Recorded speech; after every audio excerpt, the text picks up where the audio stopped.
Joe, could you tell us a little bit more about the social emotional learning and how that may come into play in how we respond to this?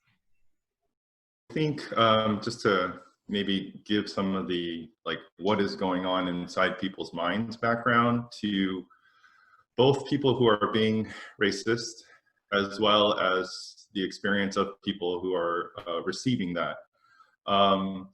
So there is like the yellow peril, right? Yes, there is definitely this sort of fear-based response because it's saying something in my environment, and in this case, a whole people group, they're a threat, like they're going to hurt me.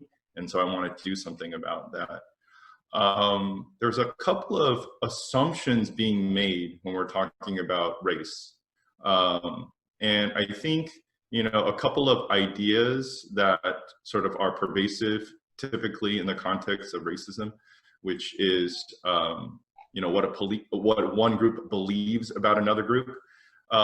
One is that one group believes that they're better than another group, right? Because, of X, because we're educated, we're better than the uneducated, for example. That would be one distinction. But sometimes so when we're talking about race, we have to name things like white supremacy as a belief, which says that, if you're white, somehow there's some inherent betterness about that, which then everyone who's not white is somehow less than. And so that's part of what reinforces the experience of racism, which is there's me and then there's you, and there's the me that is better, and there's a you that's an other, but also a less than. I think the other thing that is experienced in particular on top of that for Asian Americans is that there is not just the superiority, inferiority sort of experience, but there's it's normal. White culture, white perspectives, white history, white ways of thinking, white culture is normal. And then what you get, if that becomes normative, then other groups like Asians are weird, are odd, are different. And that sort of perpetuates sort of a different kind of othering, which is there's us and there's you. I'm normal, you're not.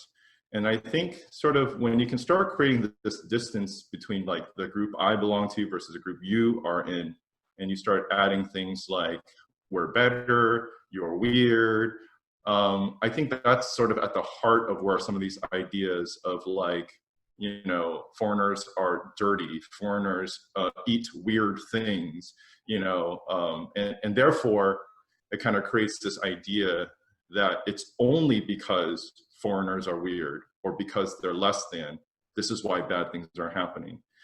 So I think that kind of talks about the way that beliefs that people have, including false beliefs, wrong beliefs, demeaning beliefs, but they very much are sort of the precursor to then the other emotions that are expressed when people are being racist, which is very much hate or disgust on top of fear, but the actions themselves. And I think, Russell actually used these words because we're talking about acts of violence.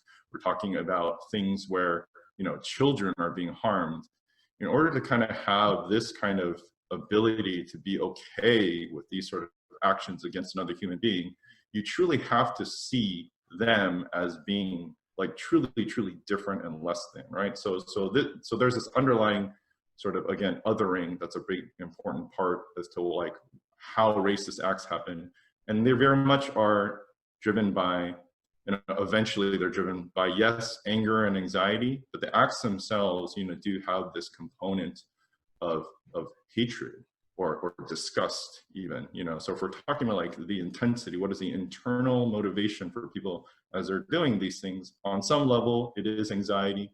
On some level, it is anger.